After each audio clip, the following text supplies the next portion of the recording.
બોટાદ શહેરમાં થોડાક દિવસ અગાઉ નવજાત શિશુને સળગતા કચરાના ઢગલામાં ત્યજી દેવાના ચકચારી બનાવનો પોલીસે ભેદ ઉકેલી કાઢ્યો છે. શહેરના કાદર શેઠની વાડી વિસ્તારમાં નવજાત શિશુને સળગતા કચરાના ઢગલામાં ત્યજી દેવામાં આવ્યું હતું. આ ઘટના દરમિયાન પોલીસે ત્યજી દેવાયેલા નવજાત શિશુ અંગે ફોરેન્સિક તપાસ કરાવી હતી, જેમાં નવજાત બાળકી હોવાનું સામે આવ્યું હતું. બાળકીને જન્મ આપ્યા બાદ કયા કારણોસર તેને કચરાના ઢગલામાં ત્યજી દેવામાં આવી હતી. જોકે થોડાક દિવસ અગાઉ બનેલી આ ગંભીર ઘટનાનો ભેદ ઉકેલતા બોટાદ પોલીસે આરોપી માતાની ધરપકડ કરી લીધી છે અને આ સમગ્ર ઘટનામાં અન્ય કોઈ વ્યક્તિની સંડોવણી છે કે કેમ તે અંગે પણ તપાસ કરવામાં આવી રહી છે અને પોલીસ દ્વારા આ ઘટનાને લગતી અન્ય વિગતો પણ એકત્રિત કરવામાં આવી રહી છે.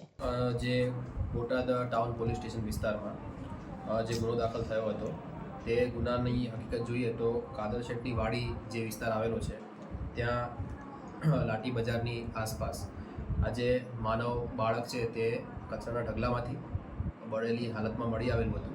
આથી સૌપ્રથમ ટાઉન પોલીસ સ્ટેશન દ્વારા તેમને ફોરેન્સિક પોસ્ટમોર્ટમ માટે ખસેડવામાં આવ્યા હતા અને તેના ફોરેન્સિક રિપોર્ટ કરવામાં આવ્યા હતા. ત્યારબાદ આ જે બનાવ છે તે કઈ રીતે બન્યો છે તે અંગે તપાસ કરતાં ટાઉનની સર્વેલન્સ ટીમ અને ટાઉન પોલીસ ઇન્સ્પેક્ટરની ટીમ દ્વારા હ્યુમન ઇન્ટેલિજન્સના આધારે શકમંદોની અટકાયત કરવામાં આવી હતી અને તેની પૂછપરછ દરમિયાન તેમણે ગુના આચરેલા હોય તેવી કબૂલાત આપી છે.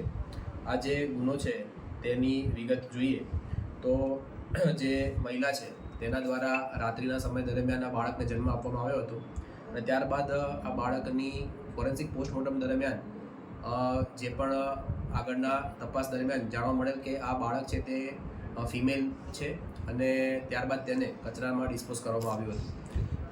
ફોરેન્સિક પોસ્ટમોર્ટમ દરમિયાન જે પણ બર્ન્સ છે તે પોસ્ટમોર્ટમ નેચરના આવ્યા છે.